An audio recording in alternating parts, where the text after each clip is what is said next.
All right, so what is a C&P exam? It's an exam that's ordered up by the VA, most likely when you file your claim.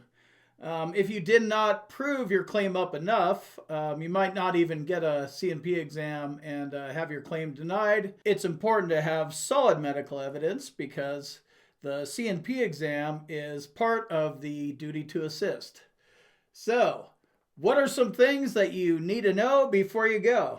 You should read through your medical records in detail prior to going to your C&P exam. Know your disabilities. Know what the VA has on you, about you, what you're going to the exam for, things like that. There's really no substitute for knowing what's in your service treatment records, VA medical records, or any private medical records that you may have submitted. So you need to know how this stuff all fits together. Jenga blocks. Do you have a medical diagnosis of the disability that you're claiming? This is a mistake I made multiple times. Might be a mistake you're in the process of making. Hopefully I'm catching you before you do that. You need medical evidence and you need to have a diagnosis. Do you have any subjective symptoms, related to your disability in your service treatment records? Do you have complaints on that thin little shitty paper from back in the day? Mine was in the 80s. So the paper was razor thin. I think over time it melted together. So do you have subjective symptoms? And then at the time, did the doctor agree with you or did he write something? That would be objective. Is there a logical link between your current disability and your active duty service? You need to be prepared to talk about this, explaining, your current diagnosis, current symptoms, and how they're related to your active duty service. And if you're already service connected for something and you're doing this on a secondary service connection basis, that's fine. It's still related to your active duty service, just a FYI. When did your symptoms for your disability begin? Did they start on active duty or did they start after service? You need to be able to, put it down when your symptoms started. You can ballpark it, especially if it's been a while, but the more precise you are, the better. Again, the C&P exam is part of the duty to assist, but I would encourage you to not have them assist you a whole lot. Give them as much information as possible and paint the picture for them. And then do you have current symptoms into the present day? If yes, what's the severity? Do you have a doctor documenting the severity of your symptoms? If you're filing a claim for migraines, how often does it cause you to prostrate? If you're filing a mental health claim, how much does it affect your social life and your work life? Not at all, little bit, kind of a lot, and complete total and social occupational impairment. You need to be able to articulate, which category you fall into. All right, so somebody commented on one of my videos, and they used to be a C&P examiner. So I'm going to kind of read off what she said and then chime in with my 2 cents. So she says, these VA exams aren't particularly designed to make it easy for vets to be compensated for conditions that incurred in service. These independent medical opinions, especially the mental health independent medical opinions, literally come down to saying keywords and sentences and the boxes that correlate with the provider. C&P examiner is doing what's called a DBQ. They're internal use DBQs. So it's literally check boxes, phrases, and sentences. So that's what it boils down to. And you need to know that this is what it boils down to, is my point here. She says, I was an Army medic. I helped a lot of soldiers optimize this process. I just wanted to remind everyone, especially those of you who have been really through hell and been deployed, leave all your pride and all your humbleness and toughness at the door. What I mean is, don't downplay your symptoms because you have military toughness instilled in you. We aren't whiners, but this is one of those things where, it's okay to whine. Call it whatever you want. Whining, I call it being honest. Doctors at the VA, but usually a treating doctor, they try to have an optimistic attitude and, kind of, hey, well, we'll get you through this and all that kind of stuff.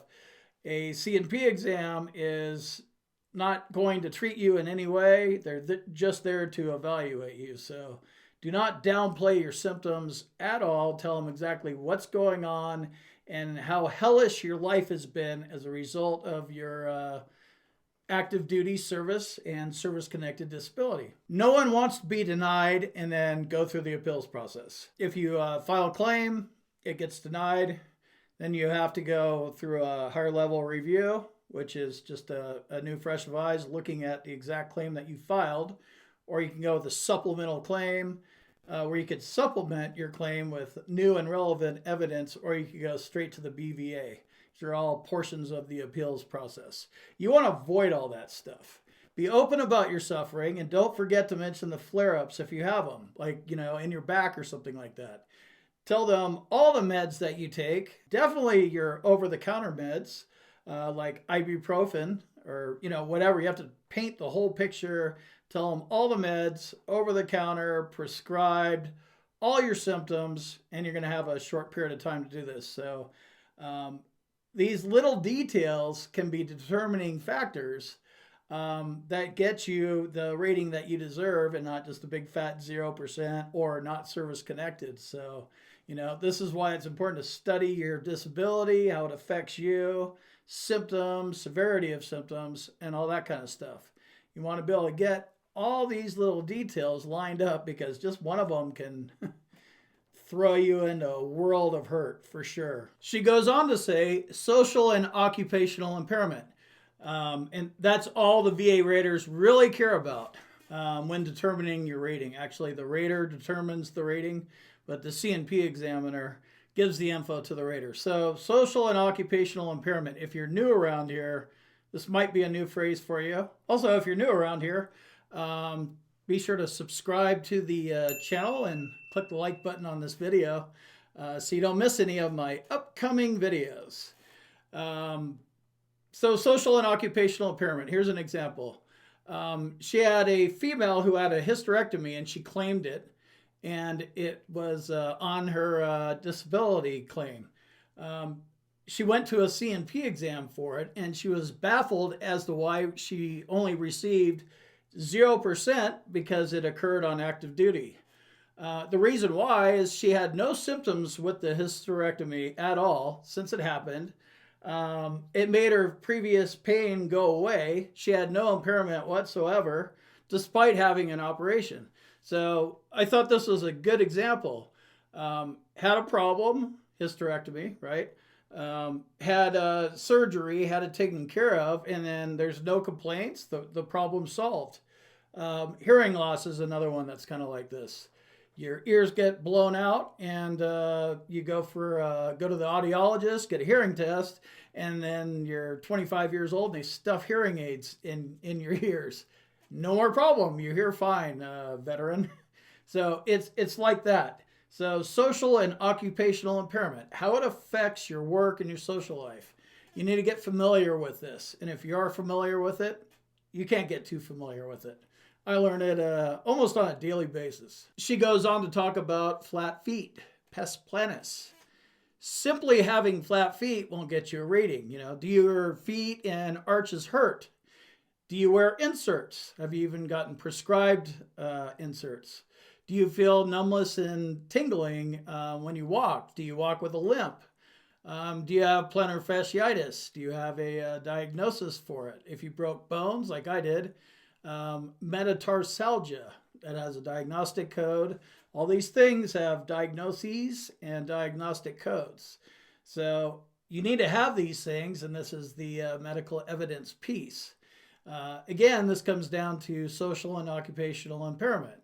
If you have plantar fasciitis like I do, just sucking it up like I did for a long time, drinking a lot, whatever, for 20 years. Like I didn't know I could complain about it, so I just dealt with it. So this is the time to complain about it because this is where your compensation is going to come out of. Severity of symptoms, how much it affects your social and your work life. So she wraps up saying she couldn't stand seeing so many of her fellow veterans so distraught and being denied much of their claimed conditions, despite being, deployed, blown up several times, and genuinely 100% deserving of VA treatment and compensation for sacrificing their health and, serving their country.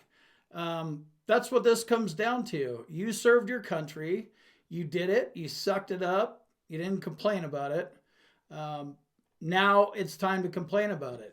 She is an example of a good CNP examiner, and you're going to encounter these. My last 2 CNP exams were good. I got a fair shake, I thought, at my CNP exams. But be prepared, and even a good CNP examiner, they need to hear these keywords, these phrases. They're checking boxes.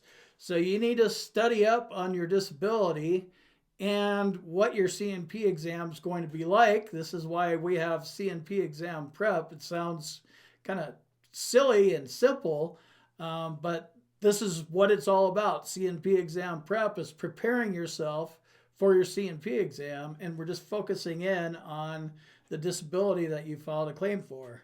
And hopefully you don't take somebody's advice and file like 15 disabilities at once. You're going to get all sorts of CNP exams launched, and it's confusing. It's hard to keep track of. So don't do that if you're about to. The last part is, if you're about to get off active duty, don't wait. Get in now and start being seen and complain about everything. Make sure your mental health is checked out, your gut, your IBS, your feet, every orthopedic thing in your body. Check out your feet. X-rays, MRIs, CT scans, whatever you can get. Make sure you're checked out from head to toe, so when you actually get out and you become a veteran, that's when you can file a VA claim, and you're going to have a much easier time when you file a claim and it's been 3 months since you got out versus what I did. Filed my first claim 15 years after I got out, finally figured out how to file a claim, and ended up getting 100% P&T as a result on year 28.